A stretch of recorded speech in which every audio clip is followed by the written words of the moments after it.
Hello, আজকের গন্তব্য ঝাড়গ্রাম। প্রথমে আমি বাসের টিকিটটা কেটে বাসে উঠে বসলাম। বাস চলতে শুরু করলো। বাসের ভেতরটা প্রায় ফাঁকা, আর আমি বাইরের দৃশ্য দেখতে ব্যস্ত। ছোট ছোট মাটির বাড়ি, আর এই যে একটি পাহাড় সবুজে মোড়া, এইটি হচ্ছে গোপের পাহাড়। আমাদের মেদিনীপুর শহর ঘেঁষা একটি পাহাড়। পৌঁছে গেলাম কংসাবতী নদীর পাড়ে। এই ব্রিজটি ক্রস করলেই আমরা ঝাড়গ্রাম জেলায় প্রবেশ করব। নদী বরাবর আমরা এগিয়ে চলেছি ঝাড়গ্রাম শহরের উদ্দেশ্যে। পৌঁছে গেলাম আমার বৌদির বাড়িতে। এইটি হচ্ছে আমার বৌদির বাড়ি। জেঠিমা আর হচ্ছে সরস্বতীদি বসে গল্প করছে। এই টুসিদি দরজা খুলে আমাকে একটি জিনিস দেখাবে। চলুন, একটি মূল্যবান জিনিস দেখব।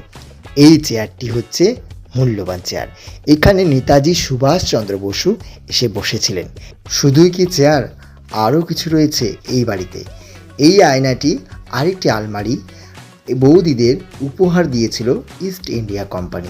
এই যে এই আলমারিটি হচ্ছে ইস্ট ইন্ডিয়া কোম্পানির দেওয়া উপহার। আরও একটা জিনিস রয়েছে, এই চায়ের কাপে চা খেয়েছিলেন নেতাজি সুভাষচন্দ্র বসু। তারপরে বৌদির হাতে রান্না বান্না খেয়ে আমরা বাড়ির উদ্দেশ্যে রওনা দিলাম। আমি আর জেঠিমা বেরিয়ে পড়লাম বাড়ির উদ্দেশ্যে। ব্লগটা কেমন লাগলো অবশ্যই জানাবেন। টাটা।